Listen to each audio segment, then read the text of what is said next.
Previously on Gearz. As well. 2009, let me take you back. A bizarre incident happened at the Singapore Grand Prix, which, by the way, I'll be at this year. Zip sliding all over Singapore.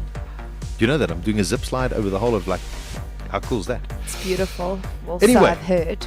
This was the day, September the 4th, 2009, Crashgate took off. With the announcement, this is when it was announced, from the FIA, it was going to charge Renault following claims by their driver Nelson Piquet Jr. that he had deliberately crashed his Renault at the previous year's Singapore Grand Prix, so 2008, under team orders. The hearing was set for September the 21st, but by then Renault boss Flavio Briatore and engineer Pat Simmons had quit. Now, what had happened in the 2008 race was Fernando Alonso and Nelson Piquet Jr. were teammates within the Renault team. And the race was going pretty okay. Alonso wasn't really in the mix of winning the race. And the next minute, bang, Nelson Piquet Jr.'s car crashed. Now, Singapore is a street circuit, so it's quite difficult to get cars, out of the way if they do have an accident. Therefore, the chances of having what you call a safety car intervention are pretty high. So Nelson Piquet crashed his car, which looked like just a crash. A safety car was deployed, but amazingly, the safety car was deployed. Fernando Alonso had just made his pit stop. So all of a sudden, the safety car gets deployed. Everyone gets into their order. A lot of the other cars now going to the pits to get their change their tires, etc., etc.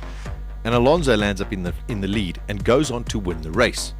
Now, I've got to be honest. I sat there and I thought, well, when I watched the race, I sat there and said, geez, a bit of a strange accident because it wasn't a place where you expected a car to crash.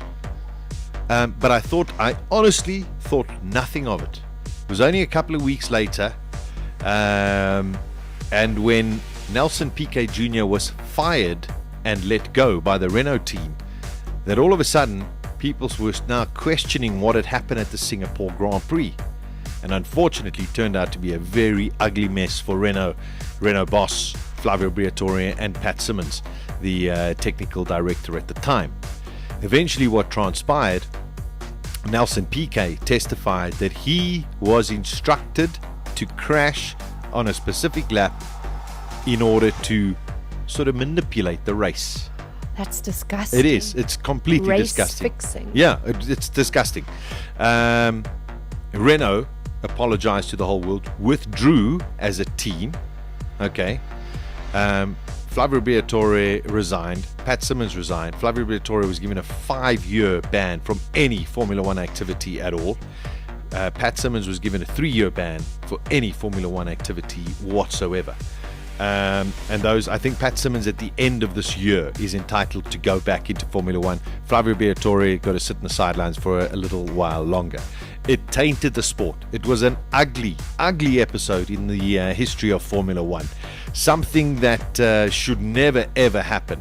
And fortunately, well, in certain ways you sit there and go, why are you ratting out on your team when, and think about this carefully, he as a driver, Nelson Piquet Jr., agreed to do it. So he's also very much to blame. He should have sat there and said, there's no ways under any conditions that I'm going to be party to this. However, he came out afterwards saying, well, he feared that he was going to lose his job, etc., etc. Little tittle-tale on the one side, but at least the truth actually did eventually come out. It was an ugly episode in Formula One history. 3 years ago, that is when Crashgate went out and the FIA announced they were going to charge Renault following the claims that he deliberately crashed his Renault at the 2008 Singapore Grand Prix. Those things at least are out of the way now. Nelson Piquet Jr. is no longer in Formula One. Came out with some ridiculous comments the other day. I mentioned them here on the show about the great Ayrton Senna. And I'll be honest, I think the sport's better off without him there as well. But also better off without the likes of Briatore at the moment for even suggesting to do something like that in the world of Formula One. So a dark day in Formula One 3 years ago. Things have cleaned up a tremendous amount since then, but you got to understand, high risk, high reward. Can I have At the next intersection, turn on Gearz with Sasha Martinengo. weekdays from 12 to 2 p.m. Central African Time.